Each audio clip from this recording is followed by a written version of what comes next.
Hey, what's up, YouTubers? I'm going to show you today a little trick I learned from Corb's 126. He's got a 600F4i like mine, and like me, he's not real pleased with the Fender Eliminator kits that are offered for this. The only thing I've seen better than a Fender Eliminator kit is an undertail. But I don't really like the turn signals that the undertail has with it. They're really small LED kind of deals, real small. And even with the Fender Eliminator kits, the turn signals that come with them, they're small, and I prefer to be just a little more noticed, just because of the way some of the cagers are out there in the world.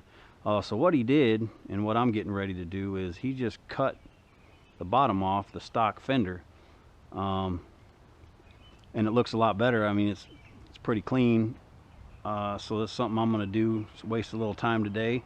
What I anticipate needing, I have a Dremel. It's got a plastic cutting wheel. You could probably use like a Sawzall. If you did, I'd use like a 18T or a 20T, something with a high tooth count.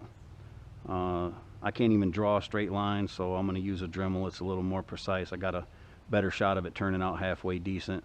The bolts that hold the license plate light on are 10mm, and there's 10mm nuts on the back side as well. Same thing with the side reflectors.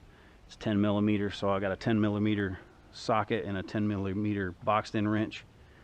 I got a bullet level. I know the bike's not sitting level, but I figure once I know how much room I need, I can just measure down off the back of that rectangular reflector that's under the tail light, and just kind of keep it as square with the bottom of that reflector as I can. And then drill bits, punch some new holes to remount the license plate light and the license plate bracket.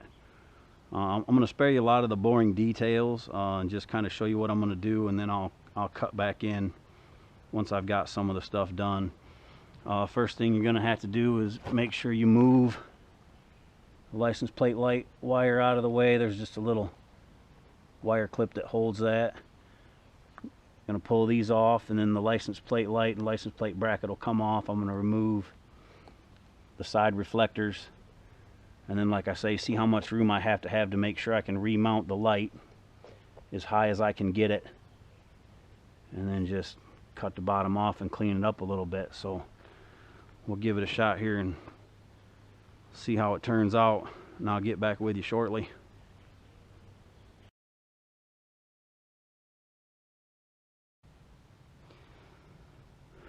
Alright, so I got the fender cut off. I lost about almost 6 inches off the bottom of the original fender. Just kind of beveled it up the sides, cut it kind of short straight across on the side. A couple other tools and stuff that I used that I didn't pull out in the first place. After I dremeled it, I used a file and then some 150 grit sandpaper to kind of clean off the slag and stuff from the plastic cutting wheel.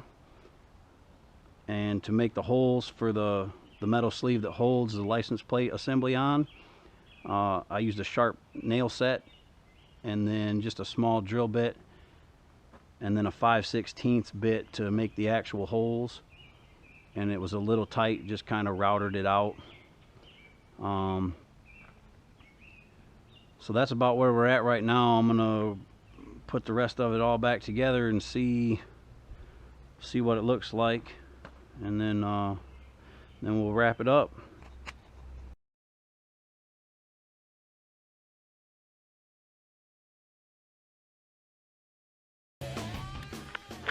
Oh, that's your super duper. Been pulled over by a Virginia state trooper. Said radar detectors are legal in the Commonwealth of Virginia. I said, well, I bet your cloaking devices are illegal too. Goodbye.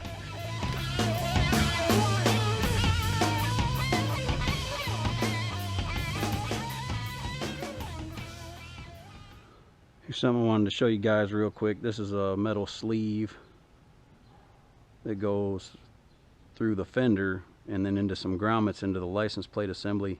It's about 5/8 inches long, And the plastic on the original mount is thicker than the plastic that you end up with once you move this thing up.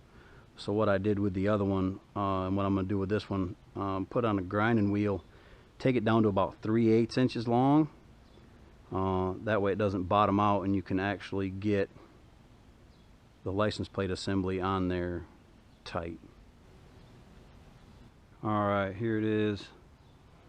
I'm going to call this the Corb's 126 do-it-yourself Fender Eliminator for Honda CBR 600F4i.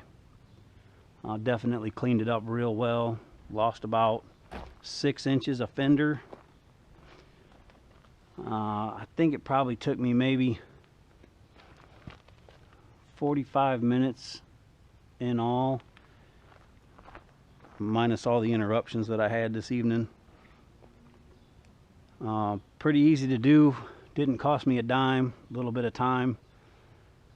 One little pointer I do want to mention: if you do use a Dremel when you're cutting the plastic and you're wearing the GoPro headband, make sure you remove your GoPro, which I did as soon as I started catching slag in the face. I just kind of wanted to throw that out there if it's something that you guys do try to do. Like I say, pretty simple. Another thing that helped me out quite a bit, an adjustable carpenter square. That's what I used to make sure I matched the angles that I cut, and I beveled this on both sides. I wanted to make sure that it was angled the same. Not that you can see it, it's just more my kind of thing. You do have to, I didn't mention this earlier either, you do have to access the license plate light to get the adapter unplugged from the inside so that you can pull it through and rewire it. Pretty simple though. I mean, probably could have figured that out on your own, but I thought I'd throw that out there too. So yeah, there it is, man. The Corb's 126 do-it-yourself fender elimination for the Honda CBR 600F4i. Thanks for watching, and everybody ride safe.